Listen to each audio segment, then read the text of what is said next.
جانے کے لیے 1 ماہ، آنے کے لیے 1 ماہ، یعنی 2 مہینہ کی فاصلے تھے آنے جانے کا، 60 دن کے فاصلے تھے، اور جس میں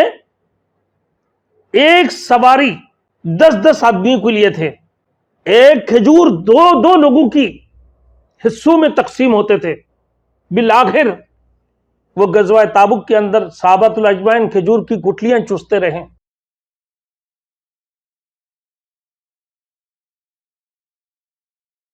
تو یہاں پر میرے دوستوں جو بات فرمائی اللہ رب العزت نے مہاجرین کی بارے میں اور انصار کی بارے میں، اور جو ان کے اتباع کرنے والے تھے، مشکل کی گھڑیوں میں ان کی ساتھ دینے والے تھے،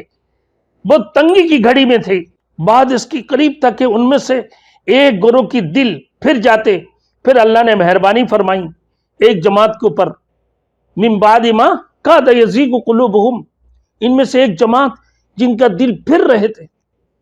دین سے۔ یہ غزوہ تابوک سے وہ نکل رہے تھے۔ غزوہ تابوک کی یہ حالت تھی، کافی لمبے فاصلے کی راستہ تھا، جانے کے لیے 1 ماہ، آنے کے لیے 1 ماہ، یعنی 2 مہینہ کی فاصلے تھے آنے جانے کا، 60 دن کے فاصلے تھے، اور جس میں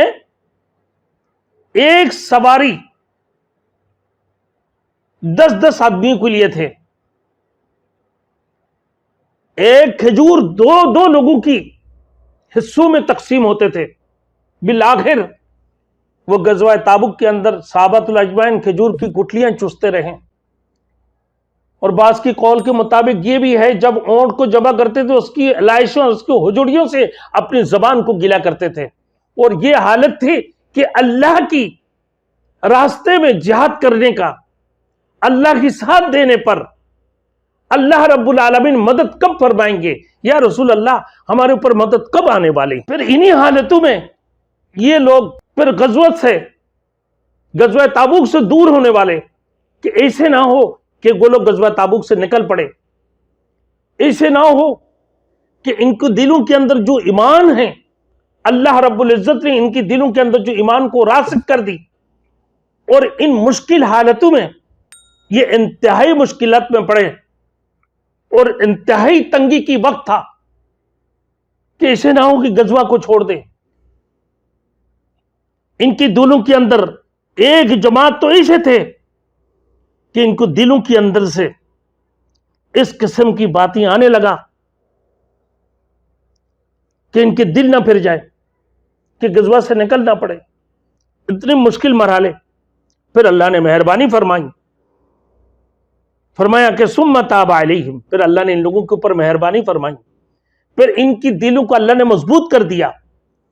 ان کی دلوں کو اللہ نے مضبوط کر دی، اور اللہ نے ان کے اوپر مہربانی فرمائی، ان کے اوپر اللہ نے شفقت کر دی، اور ان کے ساتھ شفقت کرنے والا اور مہربان اللہ رب العالمین فرمایا کہ بے شک اللہ رب العزت ان کے ساتھ شفقت کرنے والا اور مہربان ہے، اس میں کوئی شک نہیں ہے۔ انہ بہم رؤوف الرحیم،